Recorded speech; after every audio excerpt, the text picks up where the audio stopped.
What is up, guys? It's the Sound Alchemist, part of One Mind Syndicate, and today I'm back to talk about Warhammer 40k. In this one, I'm going to be talking about a duel between everybody's favorite Space Marine, Sigismund, and a member of the Iron Hands known as Thos. So the reason why these two are fighting isn't because they hate each other or they're trying to kill one another, it's because their Primarchs got into an altercation of sorts. Basically, Dorn and Ferrus Manus are like, hey, we need to take over this planet. One wants to do it one way, the other wants to do it another, and since these are Primarchs, they can't really just fight each other. They have their Marines do it for them. So here we have a battle of honor, which is really a lot is getting put on the line, because obviously you don't want to lose and make your Primarch look bad. So here we have Sigismund going up against Thos. So let's see how this duel ends up. The Iron Hand looked at him with blue machine eyes. Sigismund met the stare. Thos, Shield Centurion of the Felga clan, said Sejanus from beside Sigismund. He is strong, extraordinarily strong in fact, but don't think that is going to mean that he is slow. He can move like a snap of lightning when he wants. The face above the high gorget was brushed steel, without any attempt to make the features seem human. Just the mouth remained, the teeth etched with chrome circuitry. His armor was of black oil-coated steel. Pistons and cables bulked his frame. He was called Thos, and he was a lord of the Iron Hands, a champion of their creed in war. He bore a two-handed mace, its head a globe of raw iron. Silver threaded the black metal and wound back into its haft. It, like its wielder, was a destroyer of enemies, not just a tool of war, but one of obliteration. Brother, said Sejanus, his voice low as he fastened the oath paper onto Sigismund's shoulder pad. You understand why this must be. Sigismund turned his head to look at the Lunawolf's captain. Sejanus looked back with gray eyes. I understand, said Sigismund. Sejanus nodded once and then held out his hand. Strength and truth, son of Dorn, he said. Sigismund grasped his arm. Then he was stepping into the edge of the circle, and now it was just Sigismund and Thos, facing each other across scorched metal, breath foaming frost in the air. Sigismund felt the weight of his sword as he raised it. The world had become small, compressed into this ragged circle. He brought his sword to salute, and saw Thos lower his head in answer. He felt the ice in the air as he drew breath, and then he lowered the sword, and the future unfolded into a blur of steel. Thos's mace struck Sigismund's right shoulder. Ceramite shattered, bones cracked, pain shot down Sigismund's arm. But he held his balance, switched his sword to his left hand, and turned to cut, but Thos was not there. He was already turning, spinning his great mace to a low sweep to get Sigismund's legs from under him.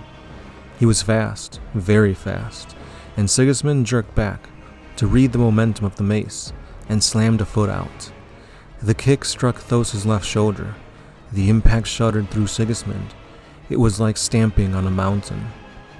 The Iron Hand barely rocked, but the blow had halted the whirl of his swing. He then came back with the haft of the mace instead, slamming the section between his hands into Sigismund's face. Blood sprayed, and Sigismund felt the bones of his left cheek and nose break. Fragments of color spun in his sight. The taste of iron filled his mouth and throat, and Thos was a recurring blur, like a great wave pulling from the shore before a crashing back. They will do more than try to defeat you, said Sejanus, the memory of his voice coming as Sigismund felt his sword rise to meet the falling storm. And they will try to break you. The mace struck. Pistons in Thos's frame accelerated the swing as it unfolded. Sigismund's sword met the blow, and the mace slid down the blade and slammed into the crossguard.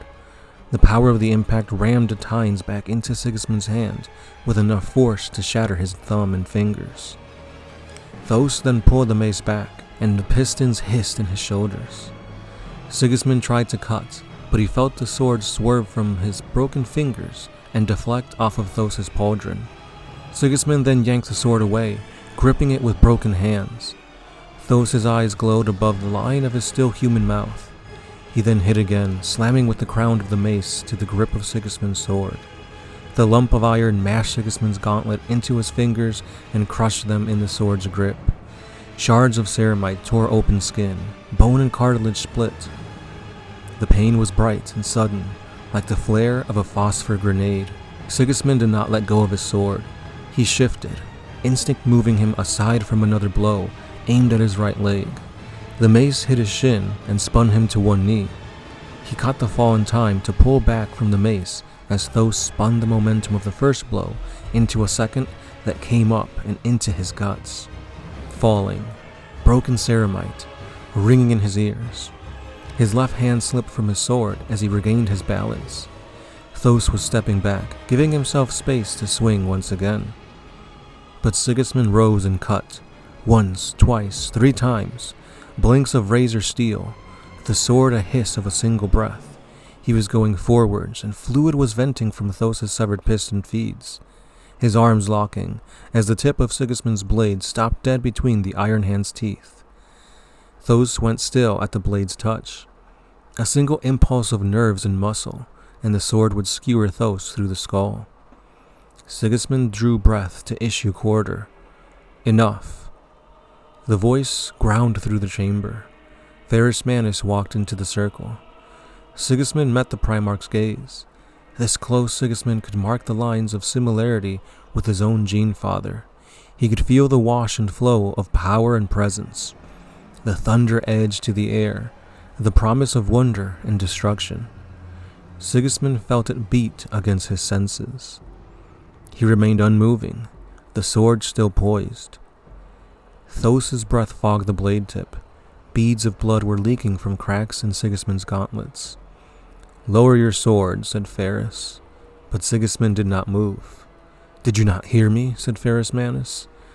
Sigismund turned his gaze to Thos. Piston fluid was dripping slowly from his limbs. "Thos of the 10th Legion, do you yield?" A muscle twitched beside the mouth, but no words came. "Do you yield?" "He will not yield without my willing it," said Ferrus Manus. "Would you kill him for it, Templar?" "No, lord," said Sigismund. "I would not see a brother die for pride." Ferrus's gaze darkened, and Sigismund could feel thunder pressure in his head. He knew that he could die here, die and not even realize the blow had struck. He held himself still, his gaze still steady. Ferrus Manus looked at him for a long moment. Then he turned to Thos.